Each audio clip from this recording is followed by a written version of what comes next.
اس لیے کہ حدیث میں جو آتی ہے تفاصیل اس سے معلوم ہوتا ہے کہ یہ دجال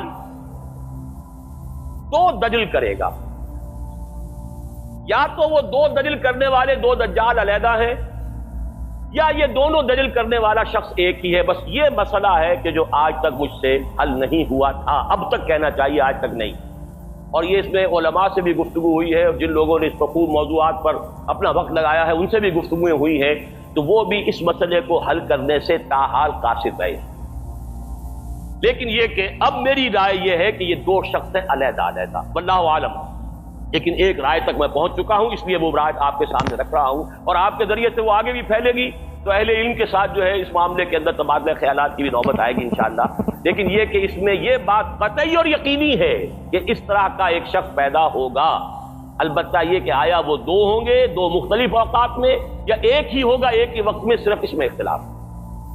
میرے نزدیک وہ دو ہوں گے، ایک وہ شخص جو جھوٹا مسیح ہونے کا دعویٰ کرے، المسیح الدجال، جیسے حضور نے فرمایا میری امت میں 30 دجال اٹھیں گے جو نبی کا دعویٰ کریں گے، جن میں سے 5-6 تو حضور کے اپنے زمانے میں اور آپ سے متصل اٹھ کھڑے ہوئے تھے، بعد میں محمد علی باب ہو، بہاء اللہ ہو، قادیانی ہو، نہ معلوم کہاں کون اٹھے ہوں گے، واللہ عالم۔ بہرحال ہماری قریب کی تاریخ میں غلام احمد قادیانی اس کی نمایاں ترین مثال ہے۔ اسی طریقے سے ایک شخص مسیح ہونے کا دعویٰ کر کے کھڑا ہوگا، یہودی ہوگا، یہ ہے اصل میں وہ شے۔ اور اس میں جو ان دونوں شخصیتوں کے مابین اگر کوئی ذرا سا اگر ابہام رہا ہے تو میں ایک حدیث بھی نوٹ کر کے لایا تھا، حضرت عبادہ ابن صامت رضی اللہ تعالی عنہ سے ہے، عن رسول اللہ ہے، انی حدثتکم عن الدجال حتی خشیت اللہ تعقلوا، میں نے تمہیں دجال کے بارے میں بہت سی باتیں بتائی ہیں تو مجھے یہ گمان ہوا کہ شاید تم اسے سمجھ نہ پاؤ۔ یہ اندیشہ خود حضور صلی اللہ علیہ وسلم کو ہوا ہے، اور یہ سنن ابی داؤد کی روایت ہے۔ بہرحال میں جو کچھ عرض کر رہا ہوں کہ میں اس رائے تک پہنچا ہوں کہ یہ دو علیحدہ شخصیتیں ہیں۔ ایک تو یہ ہے کہ ایک مسیح الدجال کھڑا ہوگا یہ ایک دعویٰ کر کے کہ میں مسیح ہوں، کیونکہ اس کا زمانہ بالکل قریب آ چکا، اس لیے میں آپ کو اس کے بارے میں خبردار کر رہا ہوں۔ تاریخ میں آج سے 100 سال پہلے تصور تک نہیں کیا جا سکتا تھا کہ یہودیوں کی کوئی ریاست قائم ہو۔ 2000 برس کے بعد ان کی باسی کڑی میں ابال آیا۔ 1897 میں ایلڈرز آف دی زائن جمع ہوئے، انہوں نے ایک سازش تیار کی، ایک نقشہ بنایا۔ پورے 20 برس بعد 1917 میں برٹن کے ذریعے سے اعلان کروا لیا، اعلان بالفور، کہ فلسطین میں یہودیوں کو آباد ہونے کا حق حاصل ہے، وہ وہاں جائیداد خرید سکتے ہیں، اور تقریباً 20-21 برس بعد 1948 میں اسرائیل قائم کروا دیا۔ 1967 میں اس اسرائیل نے عربوں کو شکست فاش دے کر اپنی حدود وسیع کی۔ اس وقت سے لے کر اب تک، یا اب سے 3 سال پہلے تک، کوئی مسلمان ملک، سب سے پہلے صرف غداری کی تھی مصر نے کہ صلح کر لی تھی، اور تمام عربوں نے اور مسلمانوں نے بائیکاٹ کیا اس کا، لیکن یہ کہ اب سارا عالم عرب اسرائیل کے سامنے جھک چکا ہے۔ گلف وار کے بعد اب کسی عرب ملک میں کہیں ریزسٹنس کی کوئی صلاحیت اور طاقت موجود نہیں۔ کیوں لگا ہوا ہے؟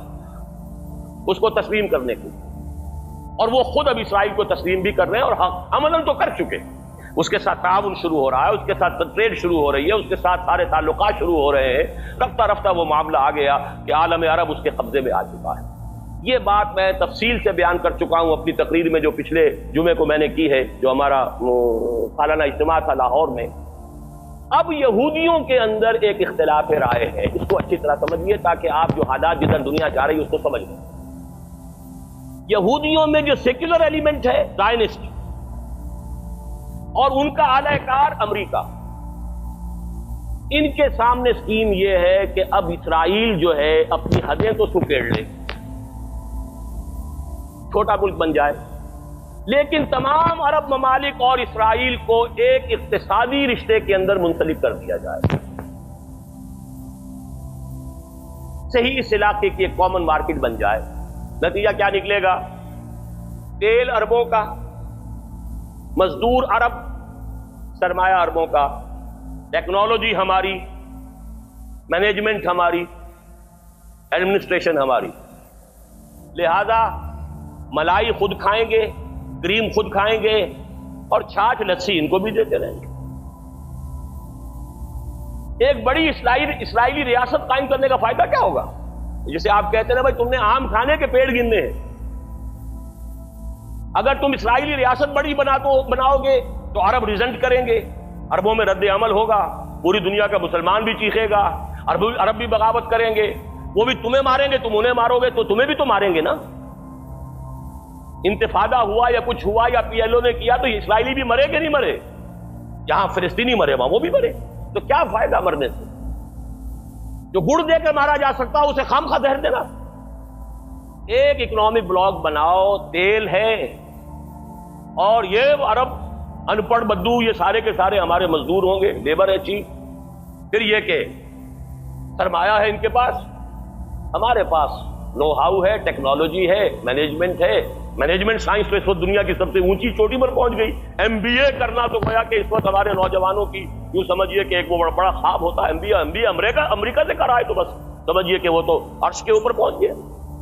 تو وہ سارا معاملہ ہمارے پاس ہے، تو ہم ملائی کھائیں گے، ان کو لسی دیتے رہیں۔ آخر گھوڑے کو ٹانگے میں جوتنے کے لیے کچھ نہ کچھ تو رات کو اس کو دینا ہوگا نا، تبھی تو اگلے روز اسے ٹانگے میں جوتیں گے۔ لیکن جو کٹر یہودی ہے وہ کہتا ہے nothing doing, we have to establish our greater Israel۔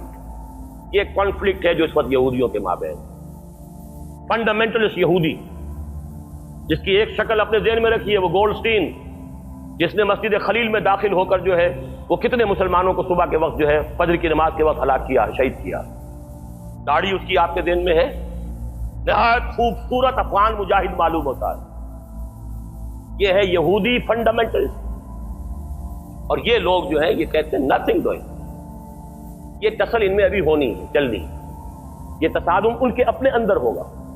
میں جب گیا تھا جنوری فروری میں اس سال امریکہ، تو ایک بہت بڑا ڈیمانسٹریشن ان کٹر یہودیوں کا نیو یارک میں ہوا تھا اسرائیل کے خلاف،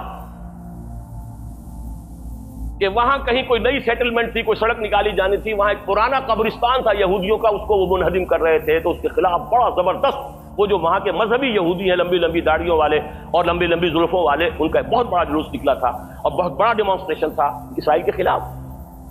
تو یہ کانفلکٹ ہے، لیکن ایک چیز ان کے مابین متفق علیہ ہے،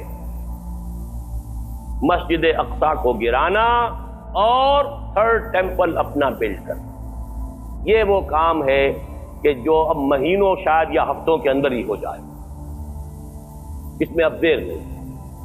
اسی لیے ساری پیس نیگوشیشن نے یروشلم کو علیحدہ رکھا، اور یروشلم کے اندر سے اب مسلمانوں کا بھی علاقہ رفتہ رفتہ ختم کیا جا رہا ہے، بلڈوز کیا جا رہا ہے، عیسائیوں کی تعداد بھی رفتہ رفتہ کم ہو رہی ہے، اور اب وہاں آپ نے سن لیا ہوگا کہ امریکن ایمبیسی جو ہے وہ شفٹ ہونے کا فیصلہ ہو چکا ہے۔ ریزنٹمنٹ کہیں اور ہو رہی ہے، ہمارے ہاں کوئی کسی کو ہوش ہی نہیں اس بات کی۔ ہمارے ہاں تو اپنی سیاست جو ہے اور اپنی سیٹیں اور اپنا وہ اس کے علاوہ کسی کو کوئی فکر ہی نہیں ہے کیا ہو رہا ہے۔ ہندوستان میں ڈیمانسٹریشن ہو رہے ہیں، پیپسی کولا گو بیک، ہم کہتے ہیں کم کم، ملٹی نیشنلز کم، آؤ ہمارے ہاں، ہم تو بھوکے پڑے ہوئے، ڈالر آئے یہاں پر اور ہمارے لیے کو بندوبست کرے۔ ان میں یہ شعور ہے کہ تو آئے تو ڈالر، جب تو آئے گا تو کیا کیا فساد لے کر آئے گا۔ ہندوؤں میں یہ موجود ہے احساس، ہمارے اندر نہیں۔ آج تک کبھی کوئی ڈیمانسٹریشن نہیں ہوا اس ملک کے اندر۔ یہ ملٹی نیشنلز جو آ رہی ہیں، یہ کتنی بڑی قیامت ہمارے لیے اور کتنی بڑی خباثت ہے کہ جو آ رہی ہے اس ملک میں۔ ہم سمجھتے ہیں وہ ڈالر لے آئیں گے، ہماری جو ہے اکنامک حالت اچھی ہو جائے۔ بہرحال یہ ہے اصل میں کہ جو اس ملحمۃ العظمیٰ کا اور کتاب الملاحم کے اندر جو خبریں ہیں، جب یہ مسجد گرائی جائے گی، میں نے کل ہی پرسوں ہی پڑھا ایک کتاب کے اندر، 1970 میں کتاب چھپی ہے، ایک عیسائی پادری کی لکھی ہوئی امریکہ میں، اس نے بن گوریون کا حوالہ دیا ہے، جو غالباً پہلا وزیر اعظم تھا اسرائیل کا۔ اس نے کہا، اس سے پوچھا گیا کہ آپ یہ ٹیمپل بلڈ کریں گے؟ بالکل کریں گے، قطعاً ضرور کریں گے۔ پوچھنے والے نے پوچھا پھر مسجد اقصیٰ کا کیا ہوگا، ڈوم آف دی راک کا کیا ہوگا؟ Any earthquake can come at any time, کسی وقت کوئی زلزلہ آ سکتا، گر جائے گی، کسی وقت کوئی جنونی اندر جائے گا، کوئی بہت بڑا بم جو ہے پاورفل بلاسٹ ہوگا، کہہ دیں گے کوئی جنونی آ گیا تھا، جیسے وہ جنونی گولڈ ٹائم تھا، وہ آیا تھا، وہ مار گیا، ہم کیا کریں؟ جیسے مسلمان جنونی ہے، ہمارے یہاں بھی جنونی ہے، جیسے یہودی، جیسے عیسائی جنونی ہے، ہمارے یہاں بھی جنونی ہے۔ عیسائی جنونی نے آخر اڑایا کہ نہیں اوکلاہوما کی بلڈنگ، فیڈرل بلڈنگ، 200 آدمی مارے کہ نہیں مارے؟ اور پہلے یہ خیال ہو گیا تھا کہ شاید کسی مسلمان کا کیا ہوا، تو اللہ کا شکر ہے کہ جلدی شخص پکڑا گیا اور معلوم ہوا کہ عیسائی ہے، ورنہ امریکہ کے مسلمانوں کے اوپر قیامت آ جاتی اس وقت۔ بہرحال یہ حالات کا جو ہے اس کو سمجھ لیجئے کہ یہ یہاں سے شروع ہوگا، اور اس کے بعد وہ ملحمۃ العظمیٰ، اور اس میں جو جنگیں ہونی ہیں پہلے عیسائیوں اور مسلمانوں کے درمیان، اور پھر ایک وقت ہوگا کہ جب کہ ایک شخص کھڑا ہو جائے گا یہود میں سے مسیح ہونے کا دعویٰ کر کے، میں مسیح ہوں اور میں اب قائم کروں گا گریٹر اسرائیل۔ وہ مسیح الدجال ہوگا، اور اس کو قتل کرنے کے لیے اصل مسیح عیسیٰ ابن مریم نازل ہوں گے علیہ الصلوۃ والسلام، اور پھر انہی کے ساتھ مشرق سے کچھ فوجیں آئیں گی جو ان کے ساتھ مل کر جہاد کریں گی، ادھر سے عالم عرب سے حضرت مہدی اور ان کی فوجیں آئیں گی، اور پھر یہودیوں کے ساتھ آخری جنگ ہوگی، اور حضرت مسیح کے ہاتھوں ایک ایک یہودی اس دنیا میں ختم ہوگا۔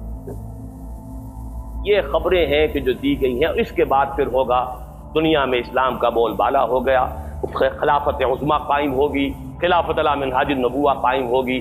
یہ یہودی ایک جو مسیح کا لبادہ اوڑھ کر مسیح سمجھ اپنے آپ کو، اس لیے کہ یہ مسیح کی پیشن گوئیاں ان کے ہاں چلی آ رہی تھی، اس کے مصداق حضرت مسیح آئے علیہ الصلوۃ والسلام، یہودیوں نے انہیں تسلیم نہیں کیا، تو ان کی پیشن گوئیوں والی جگہ تو خالی ہے نا ابھی۔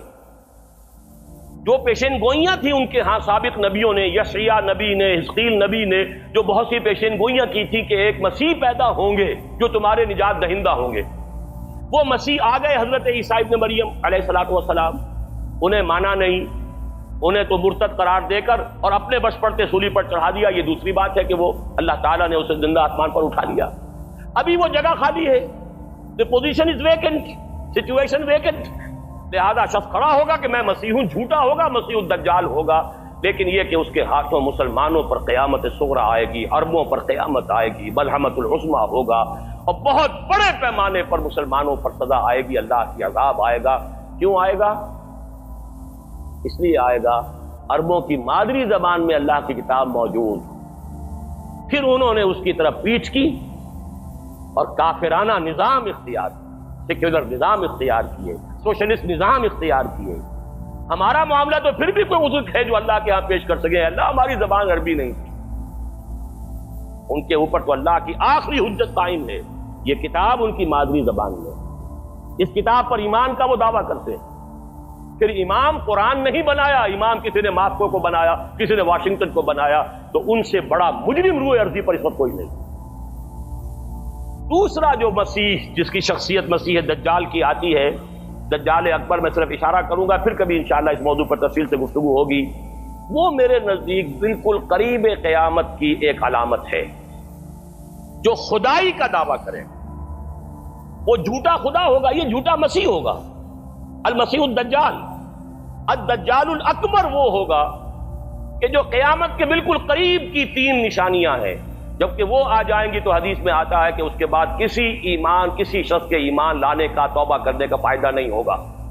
ویسے تو علامات قیامت جو ہے ان میں سب سے پہلی میں نے بتایا تھا حضور کی بعثت خود علامات میں سے، اس کے بعد 10 علامتیں حضور نے گنوائی ہیں، اور وہ تدریجاً پوری ہوتی چلی جائیں گی۔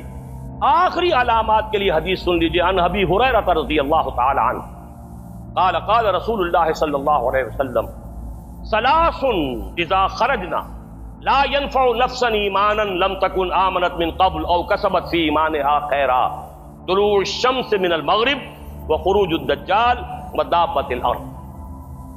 تین نشانیاں وہ ہیں کہ جب وہ ظاہر ہو جائیں گی تو پھر کسی کا ایمان لانا مفید نہیں ہوگا جو پہلے ایمان نہیں لایا تھا، یا جس نے اس سے قبل اپنے ایمان میں کچھ اعمال صالحہ کی کمائی نہیں کی تھی، یعنی گویا کہ توبہ کا دروازہ بند ہو جائے گا۔ جیسے جب موت کے آثار شروع ہو جاتے ہیں تو توبہ کا دروازہ انسان کے لیے بند، اب جب موت کے آثار شروع ہو گئے اب توبہ کرنا فائدہ نہیں، اس سے پہلے توبہ کا دروازہ کھلا ہوا ہے۔ معلم یغرغر، جبکہ وہ موت کے آثار شروع ہو جاتے ہیں، گھنگرو بولنا شروع ہو جاتا ہے، معلوم ہوتا ہے کہ اب جا رہا ہے، اب توبہ بیکار۔ اسی طریقے سے پوری نوع انسانی کے لیے توبہ کا دروازہ بند ہوگا ایک وقت میں آ کر کہ اب کسی کے لیے توبہ نہیں، ایمان نہیں، اور اس کے لیے 3 علامتیں بیان ہوئی ہیں، یہ بھی مسلم شریف کی روایت ہے۔ آپ نے فرمایا 3 چیزیں وہ ہیں کہ جب وہ ظاہر ہو گئیں تو پھر کسی کا ایمان لانا جو اس سے پہلے ایمان نہیں لایا تھا، اور اپنے ایمان میں اس نے کچھ اعمال صالحہ کی کمائی نہیں کی تھی، اب قطعاً مفید نہیں ہوگا اس کے لیے ایمان لانا۔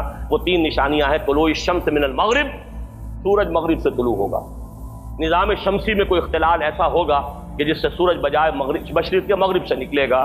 وہ خروج الدجال ودابۃ الارض، ایک زمین سے کوئی چوپایا برآمد ہوگا۔ بعض احادیث میں آتا ہے کہ مروہ کے قریب سے وہ برآمد ہوگا جو گفتگو کرے گا انسانوں سے۔